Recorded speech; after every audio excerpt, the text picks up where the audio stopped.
Stokes. 150 up. English cricket team ने तीसरे एक रोजा बैनुल अक़वामी मैच में न्यूजीलैंड को 181 रन्स के बड़े मार्जिन से शिकस्त दे दी। ओवल क्रिकेट स्टेडियम में खेले जाने वाले 4 मैचेस पर मुश्तमिल वनडे सीरीज के तीसरे मैच में कीवीज टीम ने टॉस जीतकर पहले फील्डिंग का फैसला किया, जबकि इंग्लिश टीम ने 48.1 ओवर्स में 368 रन्स बनाए। It's all done.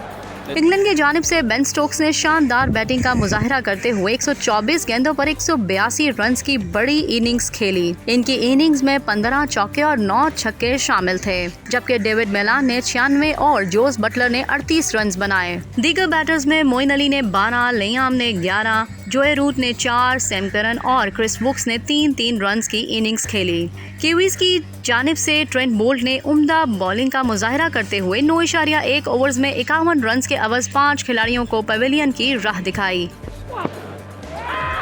Well, that's an excellent review. जबकि बेन लेस्टर ने 3 और ग्लेन फिलिप्स ने 1 विकेट हासिल की। 369 रन्स के हदफ के ताकुब में न्यूजीलैंड की पूरी टीम 39 ओवर्स में 187 रन्स पर ढेर हो गई।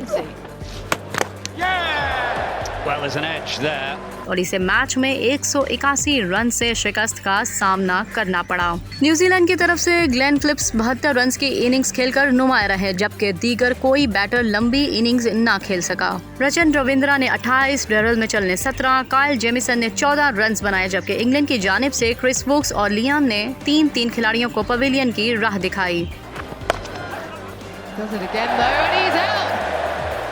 ख्याल रहे कि मैच में फतह के बाद इंग्लैंड को 4 मैचेस पर मुश्तमिल वनडे सीरीज में 1-2 की बढ़तरी हासिल हो गई है। याद रहे कि दोनों टीमों के दरमियान सीरीज का चौथा और आखिरी मैच आज 14 सितंबर को खेला जाएगा।